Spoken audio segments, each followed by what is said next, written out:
What's up everyone, Corey from Raceseng here, and today I'm going to be showing you how to do an install on a tug strap. So let's head over to the bench and see what's all in the box. Alright, so when opening your tug strap, you're going to find a card here with just a background story of Raceseng and who we are, along with a sticker. This is a QR code that you can scan, and it'll take you to the install page of our website. And then here is your tug strap, along with your specific tug shaft for your vehicle. And then this is the shaft nut to align everything nice and straight. Going over the tools we're going to use for this install, we have a little plastic pry tool here to get the bumper cover piece out, a drill with a brush on the end to clean out the bumper beam threads. This is our tug shaft tool here with a 20mm hex on the bottom to tighten the shaft into your bumper beam, and then a hex on the front for the shaft nut. And if you don't buy that, any 20mm socket and ratchet will work fine. So let's head over to the car and start the install. All right, so the first thing we're gonna do is remove this plastic cover piece here on the bumper cover. So we're gonna use our trim prying tool here and pop that out like so, and that'll give you access to the bumper beam inside. And to do this install properly, we're gonna remove this piece completely so we can drill a hole in this so that we could put it back in and make it look as OEM as possible.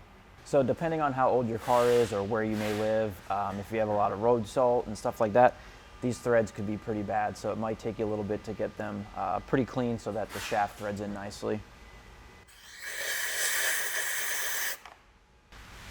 So now you're ready to install the shaft into the bumper beam. We're gonna go ahead and apply some grease onto this so it threads in nicely, and then when you go to take it out, you know, whenever it's gonna come out easily. So some cars, including this one, they may have left-handed threads. So when you go to install this, you're gonna have to turn it left to tighten it instead of right. And then when tightening it, you'll feel it stop on the shoulder on the back side, and that'll be tight enough. You don't have to crank this down super tight. So once you have the shaft installed, the next step is to get this lined up so that we can get a hole drilled in there and reinstalled so it looks OEM as possible. So our little trick is take some masking tape and line it up so that you are just leaving the tug shaft open in the middle, like so. The only thing you can see there is the tug shaft.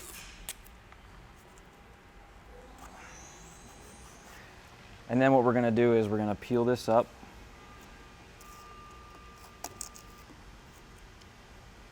Like so. Don't take it completely off, just peel it up. Take the tug shaft back out.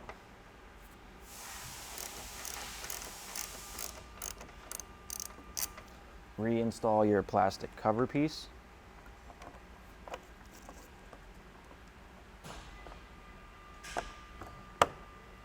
And now lay the tape back down exactly how it was. And now you know where you need to drill your hole.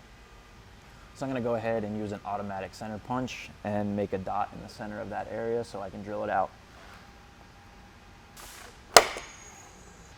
All right, now that you have this marked out, we're going to go ahead and use this step bit here and get this drilled out big enough so that the tug shaft can fit through the hole.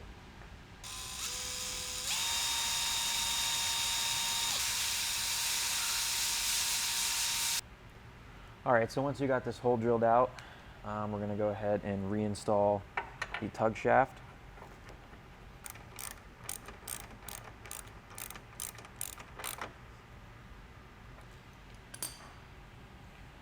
Reinstall the plastic bumper cover piece. I'm going to put some tape on this just to protect the paint while I'm tightening everything down. So now we can go ahead and install the tug strap. So thread it into the shaft and turn it all the way in until it stops.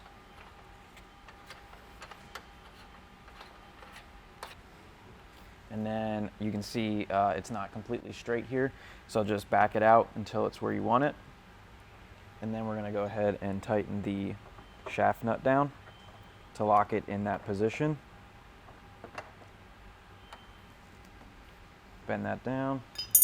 We can go ahead and take the tape off. And that's it. Tug strap is installed. So until next time, enjoy the drive, and thank you for watching.